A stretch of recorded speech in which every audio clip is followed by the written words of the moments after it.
YouTube, they get it first. Backup video, you get that shit second. Hit that. That's recording. I see that. Boom, boom. I can hear myself.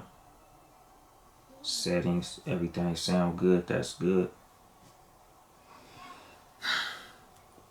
All my levels right. Only bad thing is I can hear myself breathing in this fucking microphone. That's fucking annoying. Matter of fact, let's see some of the phone charger.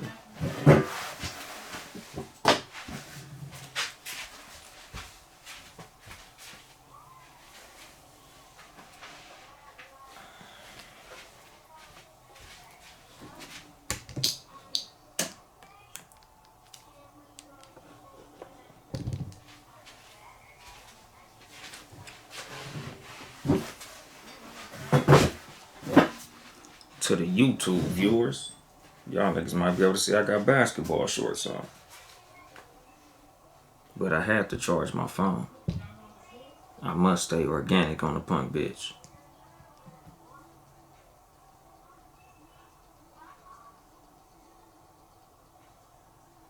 Get that motherfucker ready so I go live on IG. Bang. Hopefully that motherfucker don't fall.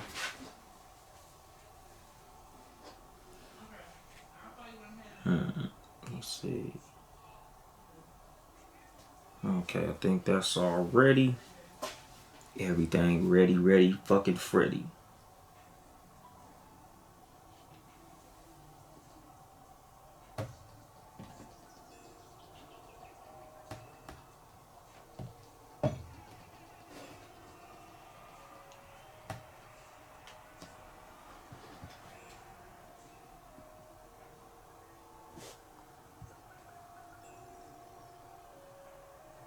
And then there was bass. Good evening, motherfuckers and motherfuckers.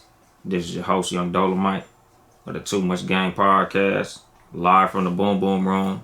Once again, I know I was supposed to be here motherfucking yesterday at some point, but had a hectic day. Nigga had some technical difficulties with my motorcycle. Some bullshit happened. What's going on, Keandre? Went to go pick up a motorcycle with my little cousin. Congratulations to Lil Mike. That nigga got him a Harley now. He's gang now. Out here on ground getting our pound on and shit. Motherfucker spent most of yesterday going to pick up my cousin's Harley. Riding down from fucking Apple Valley. My cousin had me in fucking Radiator Springs and shit. Like, that nigga had a young nigga fucking traveling out this motherfucker. Nigga went on a fucking dirt road to pick up a Harley. And then if y'all know about Harleys, these motherfuckers is heavy bikes. These ain't no off-road bikes. Nigga damn near bust his ass out there on that motherfucker, but nigga, I was glad to see my little cousin get him some shit. Motherfuckers out there had big fun yesterday. So I apologize for, not getting this show out when I wanted to, but like I said, even though I might not be at this motherfucker every time on time, y'all for sure gonna get the show every week. Like, I'm big on consistency. I'm big on, if I say I'm gonna do something, doing it. I might not do it when I say I'm gonna do it, but I'm gonna make sure I do that shit. So,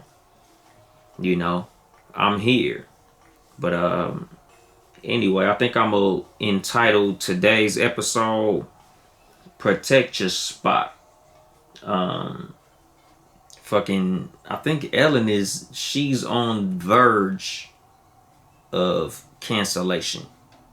And I don't think the Ellen show is gonna be canceled because it's such a big fucking show. But, they talking about possibly firing Ellen. She had some workplace situations. I guess it was a toxic work environment on the Ellen show. A bunch of, racism and intimidation, people not treating each other right.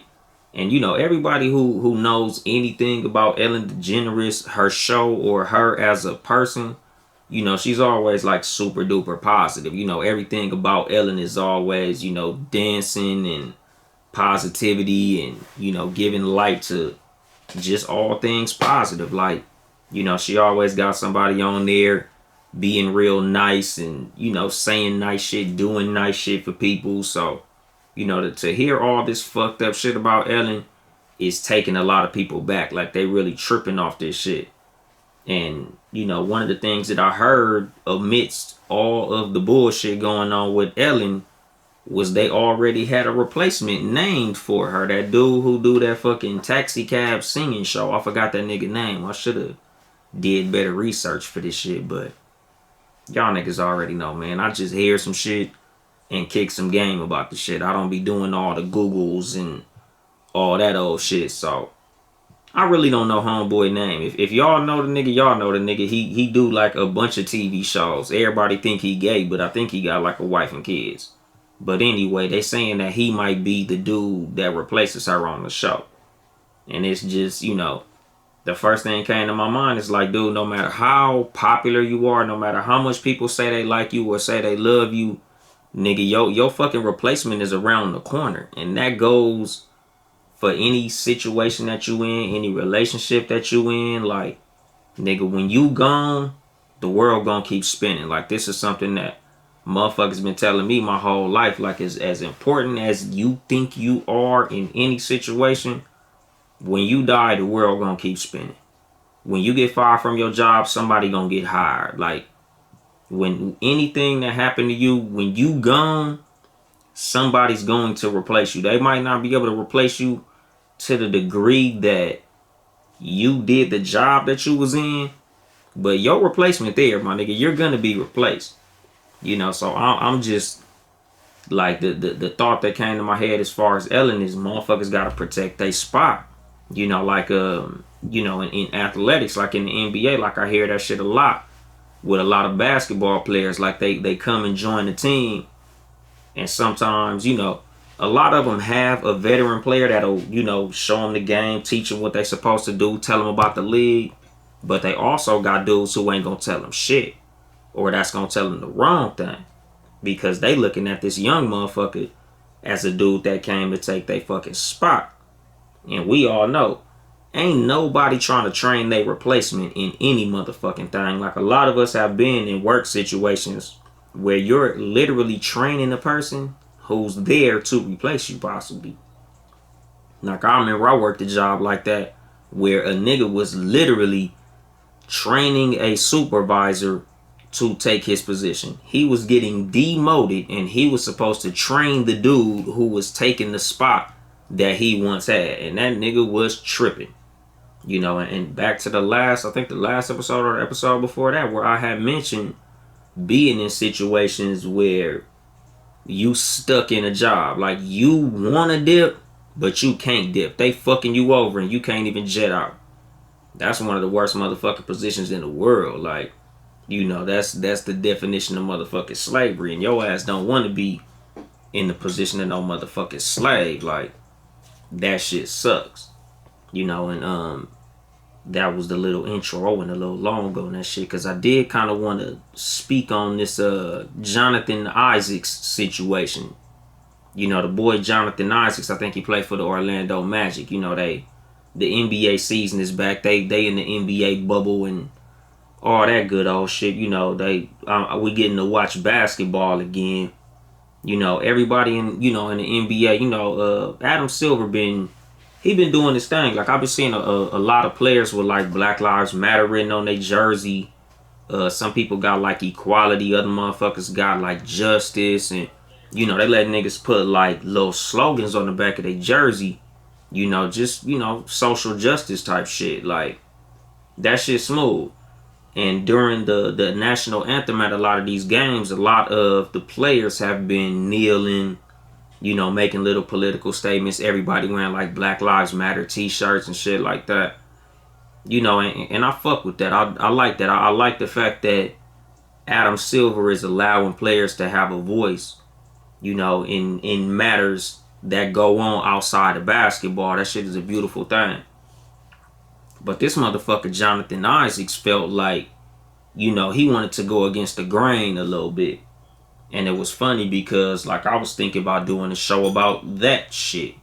You know, I couldn't really develop the thoughts to the degree that I really wanted to. But eventually, I'm gonna get around to possibly doing something like that. But it would have to be in another context because, you know, that shit ain't something that I really think too much about. But you know, the thought, and I think I had put that shit as the caption when I posted that shit. Like, you know, it's not always great to be different. You know, like I believe in being different. I believe in going against the crowd. You don't always have to go with what everybody is doing. You don't have to always go with conventional wisdom and what, you know, what everybody else does and do things the way that other people do it. But at the same time, sometimes what everybody's doing is the right thing, my nigga. You know, it's like fucking brain surgery or some shit. Like, it ain't like, you know what? I'm gonna be different today. I'm gonna conduct this motherfucking brain surgery with a butter knife because I'm different. Like, it's not always good to go against the crowd, you know, especially when the crowd is fighting for something like fucking justice. Like, dog, like, we're all kneeling in unity. We're all wearing these Black Lives Matter t-shirts to show unity. You trying to be like, this ain't the moment for you to try to be fucking different. And God showed his motherfucking ass why he should kneel. That motherfucker got a knee injury in the game and got carried off the fucking court. Like, poetic justice like a motherfucker. Like, nigga, if you don't sit down, God gonna sit you down. Like, this is something that we talk about in the trucking industry a lot. Like, you know, a lot of truck drivers, we like to try to stay up, you know, 18 hours a day and shit. We like to try to drive literally like 20-hour shifts and shit. And, you know, there's something that we call a sleep debt, where if you don't go to sleep, your body gonna make your ass go to sleep. And that's what I was thinking when I seen this motherfucker Johnathan Isaac get that motherfucking knee injury. Like, nigga, now your ass can't stand for this motherfucking national anthem. Everybody is kneeling for justice. Everybody's trying to show unity. Everybody is trying to do their thing to send a message. And you want to be the one motherfucker. You know, when I originally heard the story, I didn't see who it was. I just heard the name. And I assumed it was probably like some backwood redneck hillbilly white dude who's like, yeah, man, I got family in the military and we respect the flag, and you know, all that old shit that they like to say to mask their racism. I'm patriotic and I always believe in standing for the flag. You know, all that old shit they be doing. You know, and it is what it is. Like, you know, a lot of them motherfuckers, like, you know, I'm not finna hate on them niggas for their ignorance, but to me, that's what that shit is. But with this nigga, like, nigga, so you want to look like a dickhead in the name of being different? Like, it's a lot of motherfuckers that's different. Being different ain't always the cool shit. Like, nigga, Jeffrey Dahmer was different. You know, like, different ain't always a win. Like, you know, I get doing something unconventional in the context of trying to be a revolutionary in an industry or in an endeavor that you're going into. Like, you know, I'm gonna be a different type of podcast. You know, I'm gonna do this podcast like this. I get that. But my nigga, when everybody is trying to show unity for a cause that's something positive, don't go against that, my nigga. Especially if your alternative ain't something at least constructive. Like, nigga, you just, oh, I just don't think like everybody else. Like, dog, I don't fucking get it, my nigga. Like, that ain't even something I want to understand. Like, you know, I always talk about, like, we don't always need to agree and we don't always need to, you know, get along with shit. But it's just certain shit that's like, come on, my nigga. Like, we all going in the right direction. So you gonna go in the wrong direction just to say you different? You sound fucking idiotic. Like, you know, I don't feel sorry for that nigga. Usually, I hate to see players get injured. But in this case, hey, man, fuck that nigga. You know, go kneel your motherfucking ass on the sideline. Now you gotta kneel all the time. Go limp your ass over there to the sideline and let somebody school your ass on what the fuck we going through in the black community. But, you know, back to the shit. And matter of fact, let me not forget, happy birthday to my Wheezy. You know, it was my wife's birthday on the 1st and shit. You know, air horns and all that old shit. Like, gunshots, all the shit. All of my fucking, what you call that shit? All my sound effects for my Wheezy birthday. Happy birthday, bag. But, anyway. Fuck Johnathan Isaacs. But, back to the shit, man. The fact that you are replaceable, back to what I was talking about with Ellen DeGeneres possibly being replaced in her job. And, like this, we see this shit a lot. I seen a meme, even though, callback, I'm banned from Instagram. Like, I saw a meme earlier with, them motherfuckers said they was gonna replace Nick Cannon on Wildin' Out with Jonathan Seacrest. I'm sure that's bullshit, but it was funny, though. But that's kind of what they do a lot of times in TV and things like that. Like, when you go down, they gonna have somebody waiting to take your motherfucking spot. And I always draw parallels to shit. When I thought about this whole little shit with Ellen DeGeneres and the shit just happening and them niggas already got a motherfucker to replace her. Like, I always look at shit like this as a motivational situation. Like, I look at the fact that I'm replaceable in anything as motivation to try to be the best at everything. Like, even though I know there's always, or not even know, but the fact that I know there's always somebody gunning for my spot makes me work that much harder at everything I do.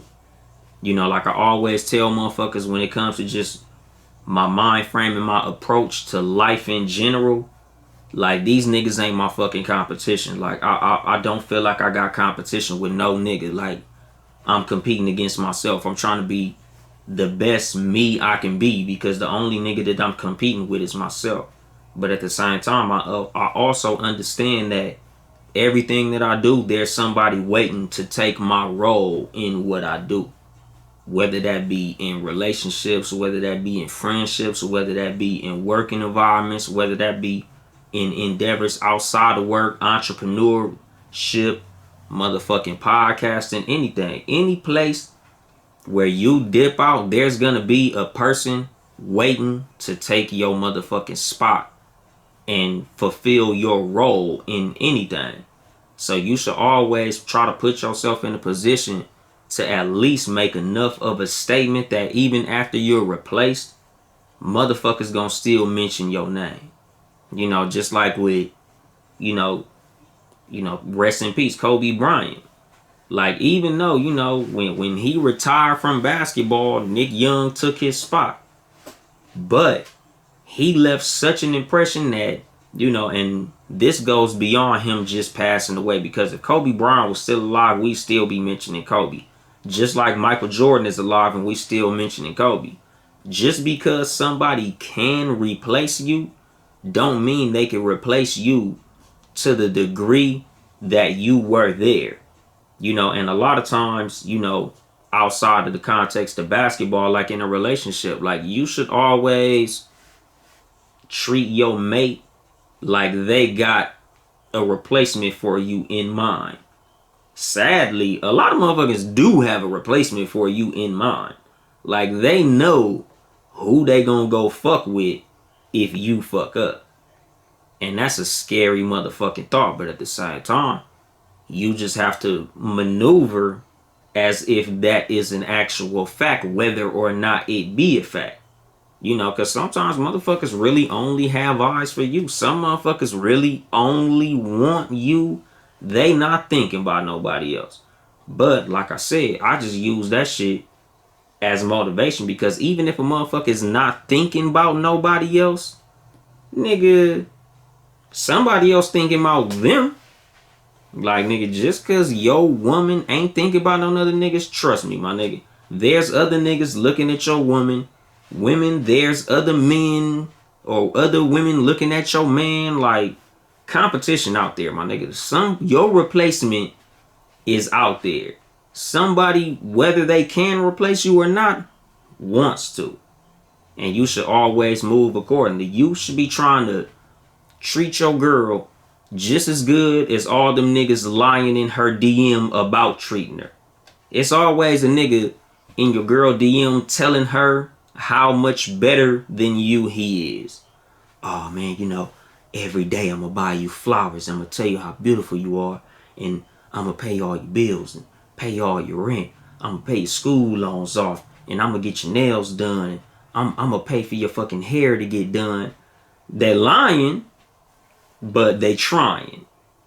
And you should always move like that's happening. Like, nigga, I'm always trying to be as great a husband as I could be, so my wife feels like there's no other nigga that can do this shit. Like, I'm irreplaceable. And a lot of times it ain't even something that I do like consciously. Like, it ain't like every time I do something for my wife, I'm like, shit, let me keep the side niggas away. Let me go ahead and buy her something, keep these side niggas away. Let me tell her she beautiful, keep these side niggas away. I do that shit because I'm in love with my wife. But at the same time, it's also like a nigga, ain't no another nigga finna take my motherfucking spot. Like, just like with my daughter, like, you know, I'm always trying to be the best example of a man as I could be, so my daughter sees that, you know, this is what you should be looking for. This is the type of man that you should be looking for. You should be looking for a man that is in love with you beyond anything else. You know, a man that's gonna give you all of his time, all his effort. He's gonna do everything he could possibly do to make you happy because it's all about you. Like, this is how I approach everything with my family. Like, I have a position as the head of my household, as the husband of my wife and the father of my children. And I take that position very seriously because I don't want my kids calling no other nigga daddy. I don't want my wife calling no other nigga babe. So I do the best I could do as a husband and father to protect my position. You know, like, this goes to, you know, work situations. Like, when it comes to being an employee, being an employer, being any motherfucker playing any role, I always make sure to do the best that I can in any role, so ain't nobody even thinking about replacing my motherfucking ass. I don't want my job like, you know what, I think another driver is more dependable than Anthony. I think there's another motherfucker who can do this a little better than he can. Nah. I want to make sure that any motherfucking position I'm in, there's nobody who you even gonna allow to audition for my motherfucking spot. Like, I want to make sure that I'm the numero uno in any motherfucking thing. Like, you feeling like, nah, nigga, we can't replace him. And even if we have to replace him, whoever we replace him with is gonna be a downgrade. Like, it's something that, like, I always would laugh at back in my younger, pettier days. Like, nigga, when I was like 3 and 4 years into my marriage, I would go and look at like my ex's social media profiles and be like, these bitches still single. I am irreplaceable. Like, y'all, it wasn't me, obviously, because I've been married a few good years and y'all niggas ain't even got a man. You still can't replace me yet, motherfucker. Like, it was petty, I admit that. But I was younger and less mature, so I got off on shit like that. Like, I used to love that type of shit. Like, you doing bad, I'm doing good. Obviously, I wasn't the motherfucking problem. Like, bitch.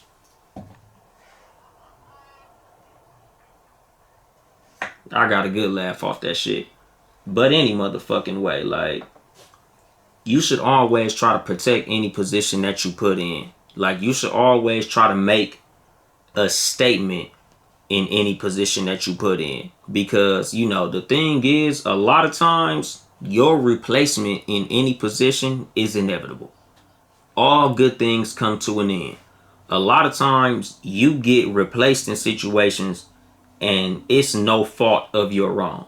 Like, you know, I talk to dudes all the time. Sometimes I talk to even women who talk about how a relationship ended and they felt like they did everything that they could. They did as much as they could to make the relationship work, and the relationship just didn't work. And, you know, like I tell them, sometimes you're just not compatible with a person. But you can always walk away from any situation with your head held high, knowing that you did the best that you could. Like, you did everything you could to make this shit work, and it just didn't work. Like, you should be able to walk away from any situation happy, knowing that you left it all on the floor. You gave it all you could. You did the best that you could. Because you always feel worse knowing that you lost the race, knowing you could have ran faster. You fucked up knowing that you didn't give it all you could, and that is the reason that you lost. Like, I never feel bad knowing that I gave it my best. Like, you know, so in a situation where, say you lose out on a relationship, because this has happened to me. Like, nigga, I was doing the best that I could. I felt like I did everything that I could have did in order for the relationship to work, and it fell through. And as sad as I was that the relationship was gone, the one thing that I was able to keep my head high on was the fact that I gave it my all. Like, I did all the fuck I could. Like, nigga, that's on her. Nigga, she didn't want all this good shit that I had to offer, man. That's on her. It is what it is. You know, like I said, in my pettier days, it was a situation where I was laughing at her because I would watch her try to replace me, and that would not happen. You know, but in my more mature times, it's more of a situation like, hey, man, you know, everything ain't for everybody. Everybody can't have good taste. And it is what it is. And that ain't even on no cocky shit, but just, you know, like, some motherfuckers realize late what they had when they had a good thing. Us included, us as people, we all can think of something that in our lifetime we would still have it if we appreciated it. Or we didn't appreciate it when we had it, even though it had to go away, like a family member. Like, you know, you always cry the hardest at funerals when you got unfinished business with a person. Like, I think about, like, the funerals that I cried the hardest at, and the funerals that I didn't cry at. And there's funerals I didn't cry at, and it's not because I didn't love the person, but because I had no unfinished business with the person. Like, me and that person had all the memories that we could have created, we created them. All of the conversations that we had, that we could have had, we did have. And I felt comfortable in that. You know, and this is with positions. Like, my grandmother's funeral, I didn't cry because we didn't have no unfinished business. She knew she was ready to go. I knew she was ready to go. I told her I loved her multiple occasions. We always expressed our love for each other. We always had conversations about how much, you know, we respected each other, how much we were proud of each other. Like, everything was what it was supposed to be, so I didn't cry. But on the other hand, the funeral that I cried the hardest at, my cousin Snoop. My cousin Snoop, like, you know, we was both young. I think when Snoop died, I think I was like 27. He was like 26. And, like, my last words to my cousin was, bring my gun back. I didn't tell him I loved him. I didn't tell him goodbye. I didn't tell him be safe. I didn't tell him what you're supposed to tell a person when they're going into a dangerous situation. Like, I took for granted the fact that my cousin was with that bullshit. Like, he was with all that. You know, so when I, you know, gave him what I gave him, you know, my last words was, nigga, bring my fucking gun back. You know, I see you in the morning. And I never seen him again. Like, that was my last time seeing my cousin alive. I had unfinished business with my cousin. Like, it's not that I never told him I loved him, because I did. But at the same time, like, that's just not the lasting impression that you want to leave with a person. Like, you know, I believe in not taking for granted the fact that you gonna have a position forever. You know, like, my position with him as living cousins was terminated. You know, and the way that our relationship ended fucked me up. Like, I had to get carried into that fucking funeral home because I was fucking devastated. Like, the shit didn't even hit me when I got the news. It was just like, you know, Snoop didn't make it. And the shit wasn't even real to me. It just was like, you know, all right, you know, shit happens. Like I kind of wasn't really tripping because it's like, it was like watching a fucking movie or some shit. Like, I just was numb when I got the news. And I'm like, all right, for sure. Hung up the phone and just went on about my day. Like, that shit really didn't hit me until that funeral. You know, and a lot of times, that's how a lot of shit happens when you lose a position. Like, it don't become real until you really realize that your position is gone. And that's when that shit hit like a fucking ton of bricks. Like, I was cool for the little bit of time leading up to that situation. And then when that shit hit, nigga, I was floored. You know, and that's another parallel to this shit. Like, nigga, you gotta give 100% while you're in your position, so you make a lasting fucking impression. Because when you out of your position, the world gonna keep fucking spinning. You know, like, just like with my cousin, you know, he passed away and we was motherfucking devastated, but that didn't stop nothing from happening. You know, life goes on. But even in that, when I was sitting in that fucking funeral, like, I'm just thinking, like, look at the impact this nigga had on people. You know, like, it was a packed fucking house. It was standing room only, and niggas was standing outside. Like, all these people is here because of the impact that this motherfucker left on the fucking planet. And he was younger than me. But just seeing how he did his thing while he was here was like, nigga, motherfucker got work to do off this motherfucker. Like, nigga, you know, because it's morbid, but a funeral is gonna be the biggest celebration that you have. Like, niggas gonna be at your funeral who missed your wedding. Niggas gonna be at your funeral who missed your fucking birthday parties and all of that shit. But, you know, the thing is, your funeral a lot of times is a culmination of all of your life's work. It's symbolic of everything that you've done while you were here on earth. Like, all of the lives that you impacted while you was here on earth is people who's all gonna be at your fucking funeral. You know, so while you in your position just on earth, nigga, you should be trying to be the best you can be. You should be trying to, you know, make as many positive impressions on people as you can. So, you know, in your absence, your presence will be remembered. Like, you should always be trying to make positive impacts on people. Like, you know, and again, in any position that you in, you know, whether you be an employee, nigga, you should always be trying to be as nice as you can to other employees, my nigga. You know, you should be cool with your boss, cool with everybody, as cool as you can be. You ain't gotta kiss nobody ass, be no brown nose or no bitch ass nigga. But you should be trying to leave as positive an impact on people that you come across as you can. Which, you know, I felt like Ellen DeGeneres was doing. She seemed like one of the most positive motherfuckers on the planet. But, you know, on the back end, what a lot of us obviously didn't know was, you know, she had a motherfucking toxic work environment, which is fucked up. You know, that shit is all bad. You hate to see it on some real shit because, you know, it ain't like I'm like a big Ellen DeGeneres fan, but, you know, I don't want to see nothing bad happen to people who I perceive as good people and shit.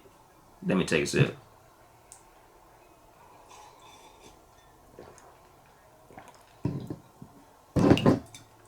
But anyway, like, you know, I just believe in leaving as positive an impression on people as you can, you know, and always working like they hiring for your position. Because if you're not there, they got a fucking stack of applications waiting for your motherfucking ass. Just like with Ellen DeGeneres. I'm sure when her position had the possibility of being vacated, they probably had like a top 3 or 4. You know, they had the one dude who was probably the top candidate, But I'm sure they probably had 3 or 4 motherfuckers in mind. Like, they probably was like, yeah, what's Drew Carey doing? What's shit Ryan Seacrest doing? What's this person doing? Who can replace Ellen on the Ellen Show? And in any position that you have in life, that's gonna be a reality. Like, they're thinking about who's gonna replace you in the event that you go away. That's the whole reason that they have life insurance and shit. Because in your absence, bills still gotta get paid. In your absence, shit still has to be taken care of. So we need a way to replace this motherfucker's absence. And in life, you should always be trying to make a situation where money cannot replace you. Another person cannot replace you. Other things cannot replace you. You should want to make yourself irreplaceable. And this goes to putting forth the best effort at everything that you motherfucking do. Like, you should be trying to work as hard as you can in anything that you're doing. Whether that be relationships, friendships, entrepreneurial endeavors or otherwise. Like, I always believe in trying to be the best me I can be, because I don't want no motherfucker feeling like I can be replaced. I don't never want to be in an argument with my wife and she thinking about some other motherfucker that wouldn't have had that argument with her. Like, oh shit, this nigga Billy Ray wouldn't have been like this, or whoever the fuck. Like, nigga, I always want to be in a situation where no matter how bad it gets in anything, because in everything, shit ain't always great. Sometimes shit does go bad. I want a motherfucker feeling like, even though shit's fucked up, I would rather go through the fucked up shit with this motherfucker than anybody else. Because like, I remember in situations like at work, like, when I was driving for this rebar company back in the day, and we was doing a job at Dodger Stadium, and I had got, some bad directions, or I'm not even gonna say I got bad directions. I might have followed some directions badly, and I ended up on a street I shouldn't have been on, and I ran over some K-rail and tore a tire up. Fuck this truck up. Did thousands of dollars in damage. And I'm just sitting there nervous as shit. Like, fuck, man, I'm getting fired like a motherfucker. I'm fucking out of here. They finna get rid of my motherfucking ass. And my supervisor came and, he looked at the damage and he was like, shit, this is gonna cost us some money. And I'm just like, man, look, homie, I apologize, blah, blah, blah. He like, man, why are you looking so worried? Like, what's wrong with you? I said, man, I'm trying to think about where the fuck I'm finna be working at. And he like, what are you talking about? Like, you're gonna be working here.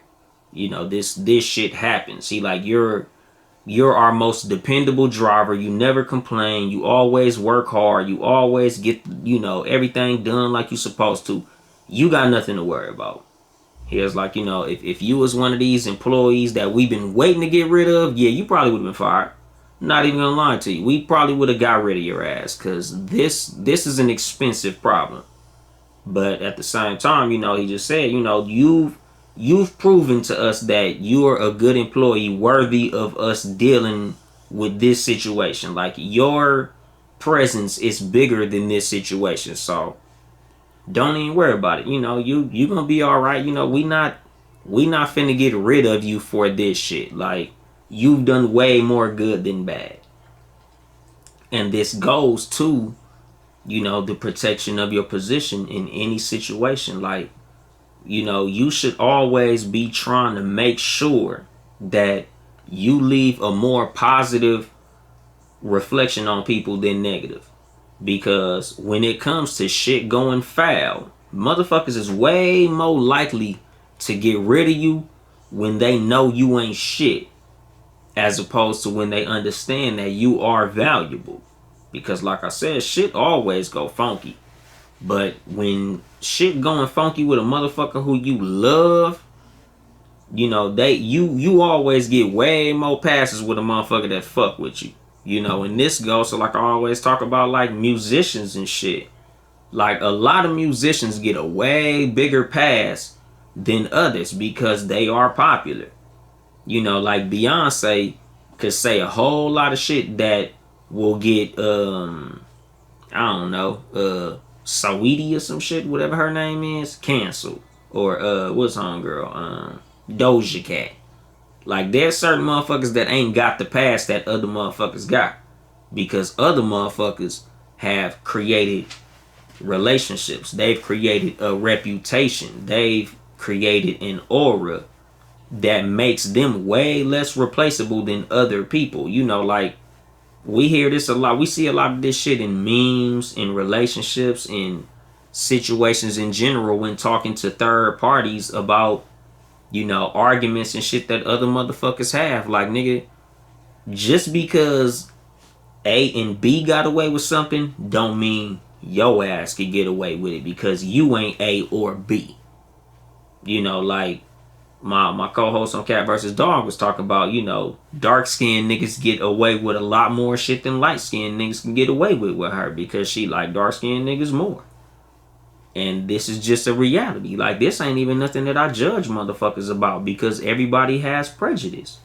So you have to put yourself in a position where the prejudice works in your favor. You have to put yourself in a position to where you are that person that has that golden ticket in a lot of situations.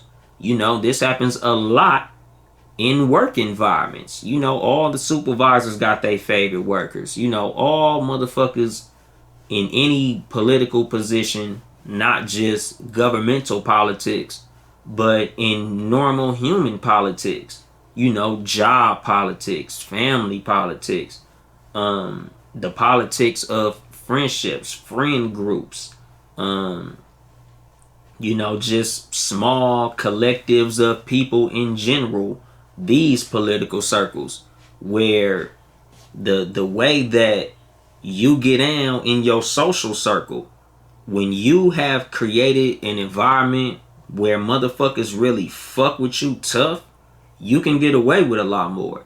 And this ain't saying you getting away with shit like you doing bullshit on purpose, but this is saying that when something negative happens, whether that be a miscommunication or a situation that something didn't go like y'all planned for it to go, and y'all have a negative feeling towards each other, or it's just a negative interaction in general, you have favor in a position to where they won't stop fucking with you because of said situation. Like, they not gonna let $5 or $10 end your whole relationship.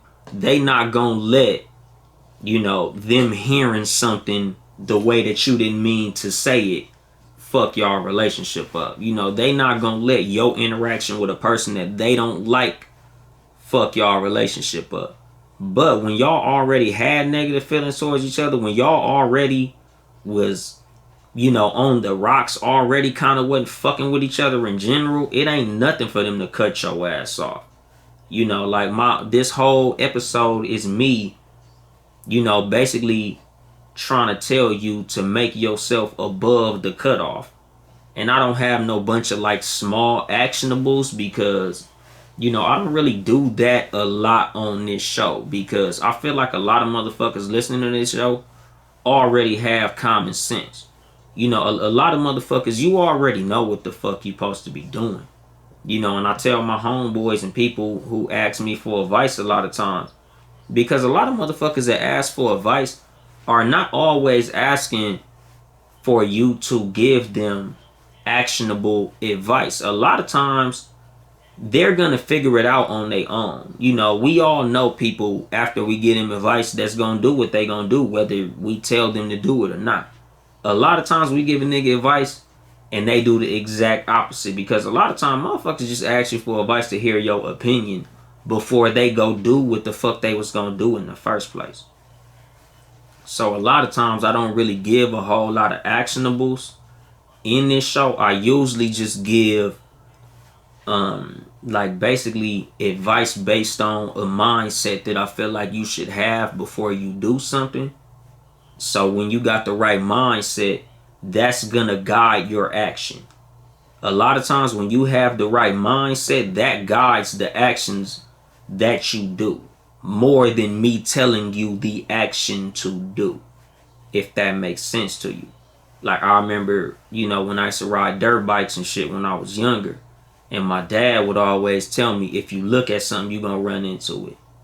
Like, it wasn't you keep your hands on the fucking handlebars and then you, like, no, it was just, nigga, just keep your eyes where they supposed to be at. Like, it wasn't an actionable, it was a mindset, nigga. Like, just, you know, make sure the bike is gonna do what the bike is gonna do. You don't have to control the bike. Once you use the throttle, the bike is gonna do what the bike is gonna do. So just look at what you want to go to, not what you don't want to go to. I feel like that was more mindset advice than actionable advice. And that's how I give advice on this fucking show. I just want to put you in the right mindset, because once you get the mindset, a lot of times, you already know what to do. You already know what you gonna do. So when I talk on this show about protecting your spot a lot of times, and I tell you to just do the best that you can to be in a positive position, a lot of times, y'all, you got common fucking sense. A lot of the people who listening to this show are fucking grown. I don't think a lot of motherfuckers got kids listening to this shit because of the way I talk. Only fucking kids probably listening to too much game is my kids, because they know me and I'm they daddy. But outside of that, y'all motherfuckers is grown. So when I tell y'all to leave a positive impression with people and do good things and work hard and shit like that, a lot of this shit is shit that y'all already know what the fuck to do. So this is more of a mindset situation. Like, you should just always be in a position in anything that you do to protect your position, whatever that is. Whether it's an employee, whether you a father, whether you a mother, whether you a husband, wife, boyfriend, girlfriend, best friend, homie lover friend, side nigga, side bitch, whatever the fuck position you in. Because even when you a side bitch or a side nigga, man, you know, you might be wanting to replace the main motherfucker or some shit. You gotta be the best side bitch or side nigga you can be, so you can take that motherfucker from whoever the fuck they with. Even though I don't believe in that shit, I'm side nigga killer. Fuck side niggas. Fuck all y'all. If you fucking somebody girl, you a bitch ass nigga, fuck you. Vice versa, whatever the fuck. I'm not into that side shit. But I'm just saying though, like, nigga, even if you the nigga on the bench on a basketball team, you know, like, nigga, you know, you don't want to be on that motherfucking bench. So you have to practice as hard as you fucking can. Whenever it's you against the nigga that's starting above you, you should be trying to bust his motherfucking ass. Fuck practicing like, oh, it's just another practice. Nigga, you need to be practicing like it's game 7 of the goddamn finals. You know, and this is just me in general. This is just always how I've been. This has always been my mindset in general. Like, nigga, whenever I was in a position where I was trying to fuck with a girl, even if she had a nigga, like, not even on some side nigga shit, but I just want to make the best fucking impression with a motherfucker as I can. So in the event that her and that nigga don't work out, I should be the first nigga in mind when she becomes available. Like, nigga, let me make sure I'm always on point. Every time she see me, I look good, I smell good, I got some positive shit to say. I'm saying some good shit to her and all that. So just in case her and this nigga break up, I'm right here. Remember me, the nigga who smelled good, the nigga who dressed nice, the nigga who always said something nice. Hey, man, check your boy out. You know, just like in anything. You know, when you trying to apply for a job, you know, because a lot of times the job that we really want is probably some shit that we gonna have to do some extra work for. You know, and I think I've mentioned this shit before. Like, nigga, when you trying to get that good ass job, like, nigga, you might have to apply a couple times. You might have to call in a couple times after you drop that application off. You know, hey, you know, I was just checking to make sure that, you know, my application was still in rotation. I was checking to see if y'all had considered me yet, to see if y'all seen my application yet. You know, I wanted to know if I had to bring by any extra information, or, you know, showing up to that motherfucking person asking to speak to the supervisor and shit. Like, yeah, you know, I applied a couple of days ago. I just wanted to make sure, you know, you guys were still considering me. Like, You know, a lot of times you're going to have to do some extra work in a lot of positions or in a lot of situations to get a position. You know, you should always be trying to be the best you can be. Whether you're trying to protect the position that you have or you're trying to acquire a position that you want. You know, like you want to secure that bag, my nigga. So you got to do everything you can do to secure that bag, to secure that motherfucking position, to get into that position. You know, and when you get that position, you have to work as hard as you can in that position to protect that position, to make yourself stand out in that position. Because a lot of times you're not the only motherfucker in that position. You're not the only motherfucker working hard in that position. But you have to work as hard as you can to be as good as you can in that position, because of the fact that there are other people in that position. Like, I take it back to the NBA. Like, there's 450 active players in the NBA at any given time. There's 30 teams with 15 players apiece. That's 450 motherfucking players. That's 450 grown-ass men that play basketball that are probably the 450 best basketball players on a fucking planet. But that's 450 people. That's a lot of motherfuckers doing the same fucking shit. But you have to do what you have to do to stand out. Because there's 450 players in that motherfucker. But we all know LeBron James. When Kobe was playing, there was 450 motherfucking players, but we all knew Kobe. There was 450 motherfuckers playing, but we all knew Shaq. Like, you want to put yourself in the upper echelon of the people that are in your position. You know, like, if you work at a motherfucking job, like, you want to work well enough to where everybody knows your name. Because a lot of times, you know, like with protecting your position, sometimes there are situations where you play your position so well, you can get put into a better position. So you want to play your position so well that you can end up in a better position. Like, you work at fucking McDonald's and you work in the fries. You do the fries so well, they promote you to the goddamn register. And then you do the register so well, they promote you to fucking manager, and so on and so forth. And you're fucking Calvin from them commercials back in the day. Now you got your own goddamn McDonald's. But this is all in protecting your fucking position and being the best that you can be in whatever fucking position that you're in. Because, you know, no matter how well you do your position, like Sugar Free said, nigga, no matter how hard you work to get something, there's another motherfucker working twice as hard to take it from you. I always keep that fucking mindset. Like, I gotta work hard as a motherfucker in anything that I do, because I know, like, nigga, I remember there was a meme of a motherfucker, and like, it was like a text message where a dude was like, oh, you're so beautiful, and, you know, you're gorgeous, you're radiant, blah, blah, blah. And then the reply to the text was, man, this ain't even her. This her nigga, but boy, I gotta step my game up because you niggas is coming. Like, and I tell motherfuckers that shit all the time. Like, nigga, you gotta spoil your girl like these niggas on Instagram lie about they gonna spoil her. Because it's a million niggas shooting they shot at your girl. Women, there's a lot of bitches shooting they shot at your nigga. Like, you know, I never like to take the mindset of thinking that I'm the only person that wants to fuck with the person who I'm with.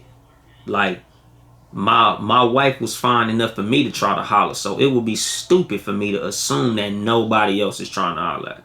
It would be fucking dumb for me to just think there's no niggas trying to get at my wife. Even though they know I'm her husband, they know all this shit. That don't stop niggas from trying to holler at her. You know, like, it's just a fucking reality. Nigga, my wife is fucking gorgeous, my nigga. So I know there's niggas trying to holler at her. But I have to do the best job I can do to make sure that as much as them niggas holler, she like, nigga, my husband is better than all you niggas. Outside of the fact that my wife knows I will kill one of these niggas. Like, I'm just doing the best I can to play this motherfucking position to where my wife don't feel like that shit is even worth it to happen. Like, I'm not even finna entertain you niggas. Outside of the fact that I know my husband, and get rid of one of you niggas, my husband is just better than you niggas. So it ain't even worth it to even try that shit. I'd rather just deal with what the fuck I'm dealing with this nigga, because he's great. Like, and this is every motherfucking thing. You know, you always try to do the best that you can to fucking hold your spot down. You know, because like, when you lose your spot, you don't never want to lose your spot, because it's way the fuck harder to regain a spot you lost than to just maintain a spot that you have. Like, just think about, like, in the NFL, like, Drew Bledsoe was the quarterback of the New England Patriots for like 5 or 6 years or some shit like that. That nigga got injured, and then Tom Brady took over. And the rest is history. We never fucking heard from Drew Bledsoe again. I think that nigga ended up playing for the goddamn Dolphins or some shit. Like, when, I forgot the name of the fucking Rams quarterback, but he got hurt and then Kurt Warner took over. Like, you don't never want to be the motherfucker that lost the spot and then another motherfucker came in and did your job way better than you could ever do it.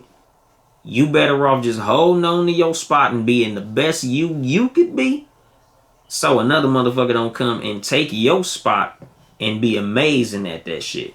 Like, it's 1,000 motherfuckers that was in a spotlight. I'm not even sure who was the shooting guard for the fucking Chicago Bulls before Michael Jordan got there. You know, or the point guard for the 76ers when Allen Iverson got there. You know, or the center for the Orlando Magic before Shaq got there.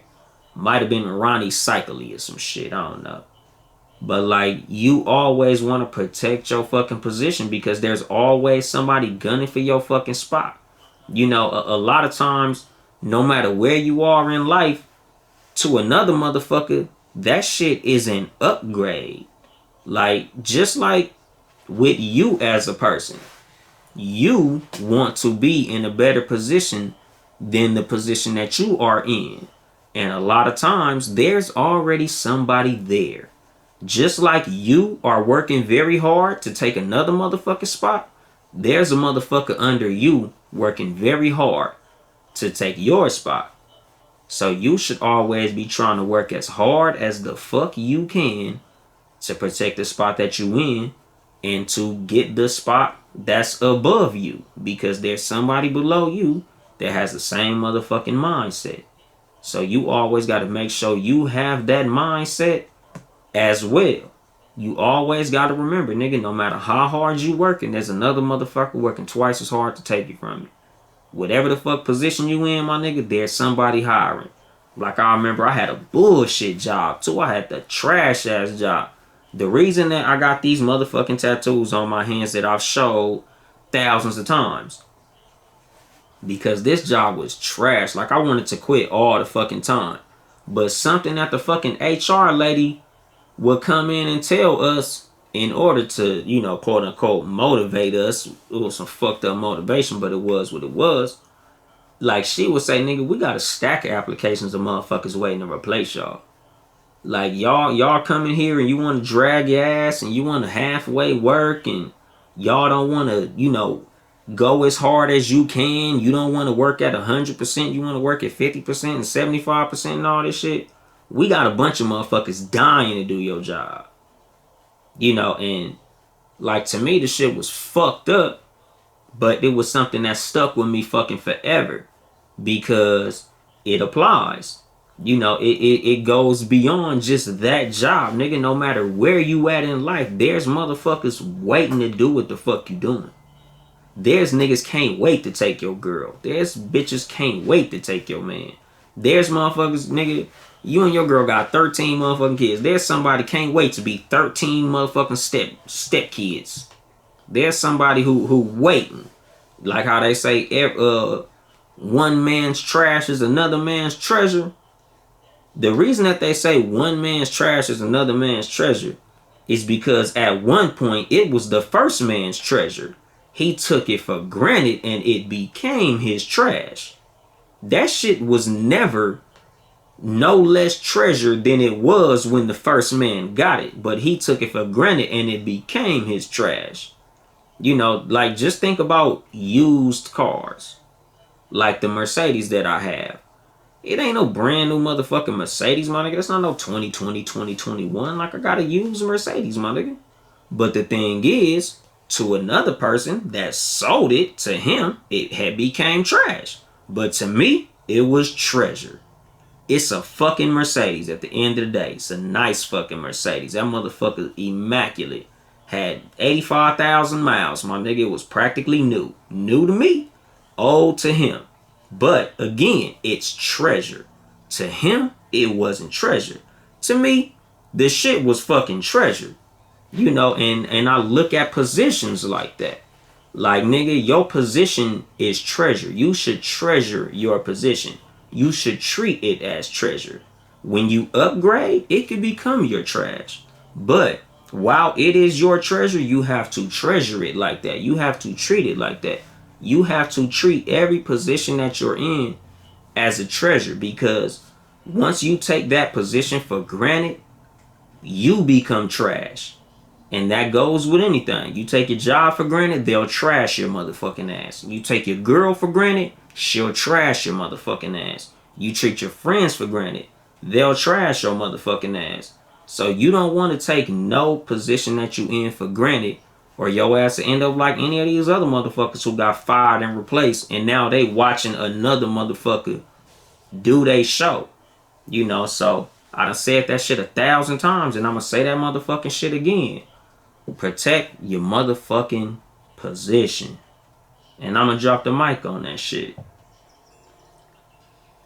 This has been your host, Yung Dolemite, of the Too Much Game podcast, live from the Boom Boom Room. Once again, if you would like to support us financially, it is patreon.com/Townhouse Media.